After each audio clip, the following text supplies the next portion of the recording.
ലൈംഗിക അധിക്ഷേപ കേസിൽ റിമാൻഡിലിരിക്കെ ബോബി ചെമ്മണ്ണൂരിന് ജയിലിൽ VIP പരിഗണന നൽകിയെന്ന ആരോപണത്തിൽ ഉന്നതതല അന്വേഷണം തുടങ്ങി. ജയിൽ ആസ്ഥാനത്തെ DIG കാക്കനാട് ജില്ലാ ജയിലിൽ നേരിട്ടെത്തി. ബോബി ചെമ്മണ്ണൂരിനെതിരായ കേസിൽ പഴുതടച്ച കുറ്റപത്രം എത്രയും വേഗത്തിൽ നൽകുവാനുള്ള നീക്കത്തിലാണ് പോലീസ്.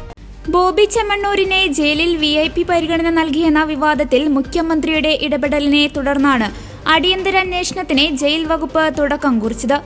ജയിൽ DGPയുടെ നിർദ്ദേശപ്രകാരം തിരുവനന്തപുരം ജയിൽ ആസ്ഥാനത്തെ DIG വിനോദ് കുമാർ രാവിലെ 10:30 കാക്കനാട് ജില്ലാ ജയിലിലെത്തി.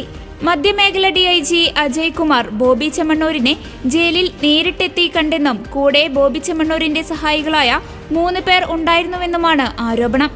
3 പേരുമായി ജയിലിനകത്ത് ബോബി ചെമ്മണ്ണൂരിനെ മുഖാമുഖം സംസാരിക്കാൻ അവസരമൊരുക്കി. ജയിലിൽ നിന്ന് ഫോൺ വിളിക്കാൻ 200 രൂപ കൊടുത്തു തുടങ്ങിയ ആരോപണങ്ങളുണ്ട്. ഇതിലെല്ലാമാണ് വിശദമായ അന്വേഷണം. അതേസമയം ഹണി റോസിനെതിരെ ബോബി ചെമ്മണ്ണൂർ അശ്ലീല പരാമർശം നടത്തിയെന്ന കേസിൽ അന്വേഷണം ഉടൻ പൂർത്തിയാക്കാനുള്ള ശ്രമത്തിലാണ് പോലീസ്. കോടതി വിമർശനം കൂടി ഉയർന്ന പശ്ചാത്തലത്തിലാണ് പോലീസിന്റെ നീക്കം. 2 ആഴ്ചയ്ക്കുള്ളിൽ കുറ്റപത്രം സമർപ്പിക്കുകയാണ് ലക്ഷ്യം. ഡിജിറ്റൽ തെളിവുകളുള്ള കേസായതിനാൽ മറ്റ് തെളിവുകൾ പോലീസ് തേടുന്നില്ല.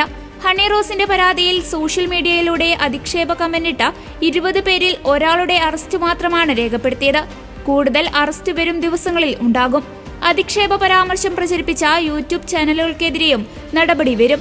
സ്ത്രീകൾക്കെതിരെ ദ്വയാർത്ഥ പ്രയോഗങ്ങളും അധിക്ഷേപങ്ങളും നടത്തുന്നവർക്കെതിരെ മുന്നറിയിപ്പ് എന്ന രീതിയിൽ കൂടിയാണ് പോലീസ് ഈ കേസിനെ സമീപിച്ചിരിക്കുന്നത്.